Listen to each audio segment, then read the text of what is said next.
हाँ दोस्तों, आज हम लोग पढ़ने वाले हैं मियोसिस डिवीज़न। मियोसिस डिवीज़न हम लोग इसके पहले वाले वीडियो में पढ़े थे। Mitosis division. माइटोसिस डिवीज़न हमारे पूरे बॉडी सेलों में होता है, और जो मियोसिस डिवीज़न होता है कुछ स्पेशल टाइप के सेल्स पाए जाते हैं हमारे बॉडी में, उनमें होता है। स्पेशल टाइप सेल्स जैसे पाया जाता है हमारे टेस्टिस में पाया जाता है, और फीमेल में ओवरी में पाया जाता है अगर हम ह्यूमन के केस में देखें। बाकी गोनोडियल सेल में इसको पाया जाता है। ये गैमेट बनाने के लिए होता है। गैमेट क्या होता है, चलिए आइए थोड़ा सा समझते हैं हम लोग। गैमेट क्या है? जैसे मेल में स्पर्म जो होता है, स्पर्म ये क्या है? गैमेट्स होता है। और वहीं फीमेल में ओवम है ना, यानी स्पर्म जो होता है ये गैमेट होता है, और ओवम जो होता है ये गैमेट्स होता है। तो थोड़ा सा हम लोग इसके बारे में समझेंगे कि ये अलग सेल कैसे है, यानी अदर सेल से, हमारे बॉडी सेल से ये अलग कैसे है। तो देखिए, अगर हम बात करें किसका, क्रोमोसोम का, किसका? क्रोमोसोम का। हमारे बॉडी में जो क्रोमोसोम्स पाया जाता है 46 क्रोमोसोम्स पाए जाते हैं। ऐसे अलग अलग स्पीसीज में अलग अलग क्रोमोसोम नंबर होता है। तो 46 जो क्रोमोसोम पाया जाता है ये किस में पाया जाता है? पेयर में पाया जाता है, जोड़े में पाया जाता है। पेयर का मतलब ये हुआ कि अगर ये क्रोमोसोम है तो दूसरा भी क्रोमोसोम पाया जाएगा। अब इस पे जो कैरेक्टर होगा, जीन होगा, वो कैसा होगा? सेम होगा। यानी जो इस वाले क्रोमोसोम पे होगा वो इस वाले क्रोमोसोम पे भी होगा। यानी ये क्रोमोसोम अगर देखा जाए तो क्या है? होमोलोगस है। कैसा क्रोमोसोम है? होमोलोगस क्रोमोसोम है। इसलिए कि दोनों पे क्या है? सेम कैरेक्टर पाया जा रहा है। तो अगर ये 46 क्रोमोसोम्स हैं, 46 क्रोमोसोम, तो 46 क्रोमोसोम होंगे तो कितने पेयर होंगे? 23 पेयर्स होंगे। 23 पेयर्स होंगे। यानी एक क्रोमोसोम एक साथ जोड़ा बनाने का काम करता है। यानी जिसका इसका जो कैरेक्टर होगा वही कैरेक्टर इसका भी होगा। जो लक्षण ये प्रदर्शित करता है वही लक्षण ये भी प्रदर्शित करेगा। यानी एक जोड़ा बनाने का काम करता है। तो जोड़ा बनाता है तो कितने पेयर हो गए? 23 पेयर्स पाए जाते हैं in case of human beings. तो ये अगर देखा जाए पेयर्स, अब इन पेयर्स को अगर अलग कर दिया जाए, इसी पेयर्स को क्या किया जाए? अलग अलग ये क्रोमोसोम्स हो जाए। अगर ये 2 की संख्या में पाया जा रहा है तो इसे हम कहते हैं डिप्लॉयड। क्या कहते हैं? डिप्लॉयड। यानी सेम क्रोमोसोम्स, जो दोनों क्रोमोसोम्स एक ही लक्षण, कैरेक्टर्स या लक्षण कहा जाए, लिए रहते हैं, वो यदि जोड़े में पाए जा रहे हैं यानी पेयर्स में पाए जा रहे हैं तो उसे हम डिप्लॉयड बोलते हैं, द्विगुणित बोलते हैं हिंदी में, और डिप्लॉयड बोला जाता है। यदि वो अकेले हैं तो उन्हें हम n नंबर से प्रदर्शित करते हैं, और ये हेप्लॉयड होते हैं। क्या होते हैं? हेप्लॉयड। यानी ये क्रोमोसोम्स जोड़े में नहीं होंगे। कैसे होंगे? सिंगल सिंगल होंगे, तो उन्हें क्या कह देते हैं? हम हेप्लॉयड कह देते हैं। तो इसका मतलब अगर देखा जाए सिंगली, अगर ये पेयर में ना हो 23, तो 23 क्रोमोसोम्स अगर हो, पेयर्स में ना हो तो 23 पेयर हो, सॉरी पेयर्स ना हो तो क्या होगा? n नंबर होगा। यानी ये हेप्लॉयड होगा। अगर 46 टोटल हैं एक सेल में तो ये क्या होगा? डिप्लॉयड होगा। क्या होगा? डिप्लॉयड। तो उसी तरह स्पर्म जो होता है इसमें 23 क्रोमोसोम केवल पाए जाते हैं। वहीं ओवम होता है, ओवम देखा जाए इसमें भी 23 पाए जाते हैं। तो ये भी एक प्रकार एक गैमेट्स है, और ये भी एक गैमेट्स है। ये मेल गैमेट्स है और ये क्या है? फीमेल गैमेट्स है। यानी मेल गैमेट्स और फीमेल गैमेट्स है। मेल गैमेट्स में 23 और फीमेल गैमेट में भी 23। दोनों आपस में जब फ्यूज करते हैं तो किसका फार्मेशन होता है? जायगोट का फार्मेशन होता है। किसका? जायगोट का फार्मेशन होता है। और जायगोट का फार्मेशन हुआ तो इसमें क्रोमोसोम का नंबर कितना होगा? 46 होगा, क्योंकि ओवम से 23 और स्पर्म से 23 कितना हो गए? 46 क्रोमोसोम्स हो गए। तो ये चीज़ें कैसे बनती हैं, हेप्लॉयड कैसे होता है, और आप लोग समझेंगे क्रॉसिंग ओवर क्या है, यानी कैसे एक जनरेशन से दूसरे जनरेशन में कैसे क्रॉसिंग ओवर होता है, यानी वेरिएशंस आ जाते हैं, यानी भिन्नताएं आते हैं। है ना, यानी माता पिता दूसरे तरह के होते हैं और बच्चों में कुछ दूसरा कैरेक्टर्स आता है, तो ये वेरिएशन के कारण आता है। इसी यानी स्पर्म के बनने के समय ऐसा होता है, during the formation of sperm या during the formation of ovum. और ये दोनों का फॉर्मेशन होता है किस डिवीज़न के द्वारा?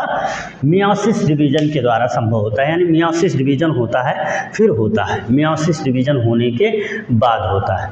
तो चलिए इसको हम लोग समझते हैं कि कैसे मियोसिस डिवीज़न होता है। मियोसिस डिवीज़न की अगर बात किया जाए तो मियोसिस डिवीज़न 2 स्टेप में कंप्लीट होता है। माइटोसिस को हम लोगों ने पढ़ा था, माइटोसिस ओनली 1 स्टेप में कंप्लीट होता है, लेकिन मियोसिस जो है वो 2 स्टेप में कंप्लीट होता है, मियोसिस फर्स्ट और मियोसिस सेकंड। मियोसिस फर्स्ट और मियोसिस सेकंड। मियोसिस अगर फर्स्ट की बात किया जाए तो ये 2 पार्ट्स होते हैं इसके। नंबर 1 कैरियोकाइनेसिस, मैं पहले भी बता चुका हूँ आपको, ग्रीक वर्ड से लिया गया है। जो कैरियो वर्ड लिया गया, ये लिया गया है कैरियन से। कैरियन का मतलब होता है न्यूक्लियस। क्या होता है? न्यूक्लियस। और काइनेसिस का मतलब होता है डिवीज़न। क्या होता है? डिवीज़न। किस में डिवीज़न? न्यूक्लियस में डिवीज़न। किस में? न्यूक्लियस में डिवीज़न, यानी न्यूक्लियस के अंदर डिवीज़न होता है, तो इसे हम कैरियोकाइनेसिस कहते हैं। नेक्स्ट है साइटोकाइनेसिस, है ना। साइटोप्लाज्म यानी साइटोन मतलब साइटोप्लाज्म, काइनेसिस मतलब डिवीज़न। किस में डिवीज़न होता है? साइटोप्लाज्म में डिवीज़न होता है। तो चलिए मियोसिस के अंदर हम लोग देखते हैं कि मियोसिस फर्स्ट में कैरियोकाइनेसिस के अंदर क्या क्या होता है। तो कैरियोकाइनेसिस में सबसे पहला जो प्रोसेस होगा वो होता है प्रोफेज। प्रोफेज होता है। प्रोफेज में मैं आपको अपने पहले वीडियो में बता चुका हूँ कि इसमें क्रोमोसोम जो होता है शॉर्टेन एंड थिकर होता है, न्यूक्लियर मेम्ब्रेन न्यूक्लियोलस गायब होता है। लेकिन उसके साथ साथ मैं आपको बताने वाला हूँ कि प्रोफेज के भी सब स्टेजेज होते हैं। कितने? 5 सब स्टेजेज होते हैं। कितने? 5 सब स्टेजेज होते हैं, जिसमें लेप्टोटीन हम लोग पढ़ने वाले हैं, जाइगोटीन पढ़ेंगे, पैचिटीन, डिप्लोटीन और डायाकाइनेसिस।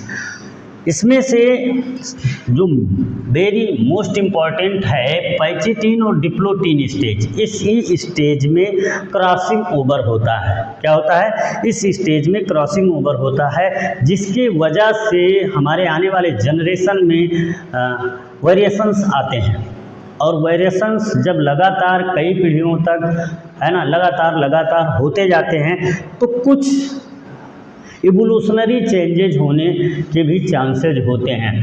इसीलिए ये बहुत ही इम्पोर्टेंट है। इसके अलावा मेटाफेज स्टेज होता है। आप लोग जानते हैं मेटाफेजिक प्लेट का इसमें निर्माण होता है। एनाफेज स्टेज होता है ना, एनाफेज स्टेज होता है। एनाफेज के बाद टीलोफेज स्टेज होता है।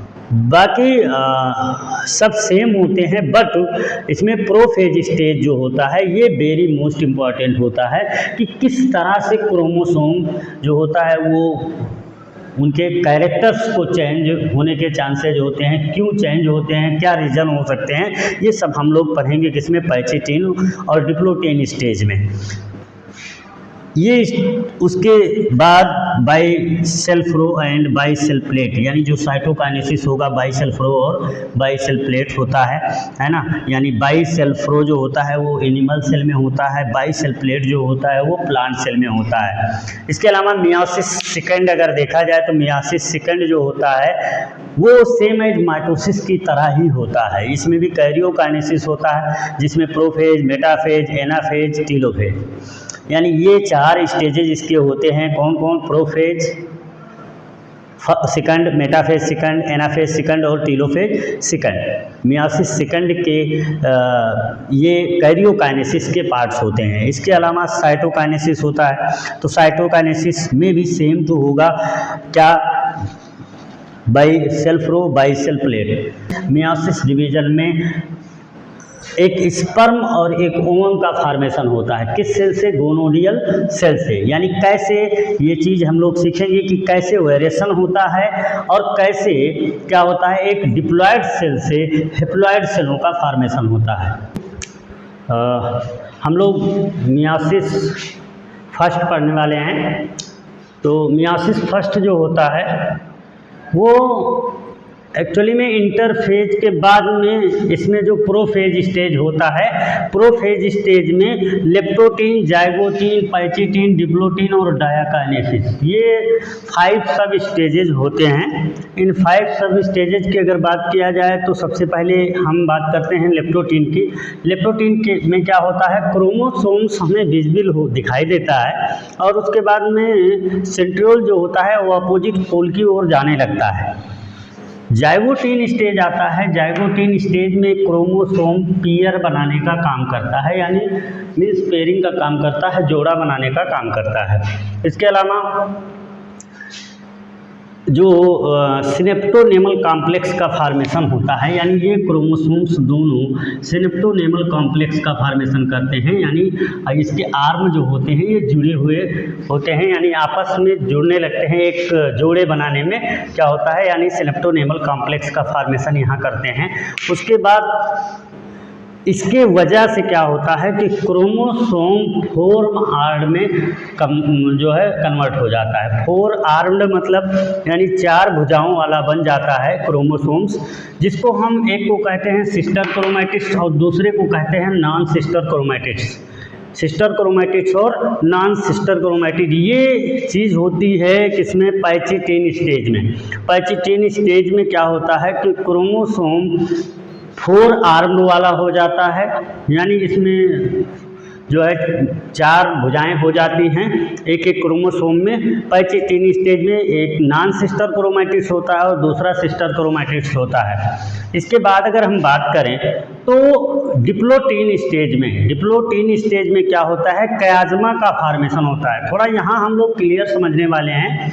देखिए, पैचिटीन स्टेज और डिप्लोटीन स्टेज दोनों स्टेज मिला के क्रॉसिंग ओवर होता है, यानी क्रॉसिंग ओवर को अगर क्लियर समझा जाए तो क्या है, जो क्रोमोसोम्स हैं ये क्रोमोसोम्स जब 4 आर्म वाले होते हैं तो दूसरा जो क्रोमोसोम्स है ये क्रोमोसोम्स क्या करता है कि जो है इसका आर्म जो होता है दूसरे क्रोमोसोम को क्रॉस बनाने का काम करता है। क्या करता है, क्रॉस करता है, यानी एक्स शेप्ड स्ट्रक्चर बनाता है। क्या, एक्स शेप्ड स्ट्रक्चर बनाता है। इस स्ट्रक्चर को हम कहते हैं कयाज्मा। क्या कहते हैं, कयाज्मा। थोड़ा सा यहाँ ध्यान देने वाली बात यह है, अब देखिए जब ये इस स्टेज में ऐसा फॉर्मेशन करता है और डायाकाइनेसिस जब होगा, यानी मीन्स ये अलग होगा, तो अलग होगा तो 2 चीज़ें हो सकती हैं। नंबर 1, ये आराम से आर्म इसके अलग हो सकते हैं, कुछ भी नहीं हो सकता है। और दूसरा, एक होने का चांस भी हो सकता है। क्या होने का चांस हो सकता है कि हो सकता है इसका आर्म इस वाले में रह जाए, है ना। तो यहाँ क्या हुआ, इसका तो गायब हो गया लेकिन इसमें ऐड हो गया, एक्स्ट्रा आ गया, तो इसे हम कहते हैं एडिशनल। क्या कहते हैं, एडिशन फॉर्म, है ना, यानी एडिशनल क्रोमोसोम आ जाता है तो इसे हम एडिशन फॉर्म कहते हैं। और देखिए इसमें से क्या हुआ, इसमें से हट गया तो इसे क्या कहेंगे हम, डिलीशन फॉर्म कहेंगे। क्या कहेंगे, डिलीशन फॉर्म। अब हमारे क्रोमोसोम्स में से अगर कुछ क्रोमोसोम्स जो स्पर्म बनना है जिस मतलब जो है सेल्स से, अभी ये हैप्लॉइड सेल का ये फॉर्मेशन करता है, तो क्रोमोसोम जिसमें ये ऐड वाला चला गया तो क्या होगा, एडिशंस क्रोमोसोम पहुंचेंगे, यानी एडिशनल क्रोमोसोम पहुंचेंगे। जैसे आप लोगों ने देखा होगा आपके आसपास बहुत सारे लोग ऐसे होते हैं जिनमें 6 उंगलियां पाई जाती हैं तो ये किसका देन होता है, जो है एडिशनल कॉपी का देन होता है, यानी 6 उंगलियां उपस्थित हो जाती हैं। इसके बाद कुछ कमियां रह जाएं या कुछ ऑर्गन्स नहीं बनते हैं, वो डिलीशन के कारण होता है। किसके कारण, डिलीशन के कारण होता है। उसके बाद होता क्या चीज़ है, डायाकाइनेसिस होता है। तो डायाकाइनेसिस स्टेज में न्यूक्लियर मेम्ब्रेन और न्यूक्लियस डिसअपियर, यानी ये दोनों गायब हो जाते हैं। क्रोमोसोम्स पे अब जो है स्पेंडिल फाइबर पूरी तरह से डेवलप हो जाता है इस स्टेज तक, है ना। जो क्रोमोसोम्स किसके से लगे हुए फाइबर्स होते हैं उन्हें हम क्रोमोसोमल फाइबर कहते हैं। जो हमारे सेल मेम्ब्रेन से लगे होते हैं एस्टरेज कहते हैं।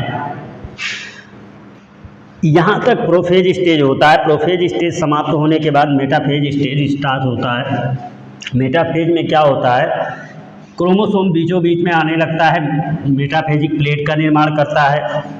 जिसके बाद एनाफेज स्टेज स्टार्ट होता है। एनाफेज में क्या होता है कि इसके क्रोमोसोम के बीच में इंटरजोनल फाइबर का निर्माण होता है। इंटरजोनल फाइबर जब निर्माण होता है तो होता क्या है, स्पेंडिल फाइबर जो है ये क्रोमोसोम ऊपर की ओर और नीचे की ओर क्या करता है, इसे जो है ले जाने का काम करता है, जिसमें मदद करता है इंटरजोनल फाइबर। इंटरजोनल फाइबर का जो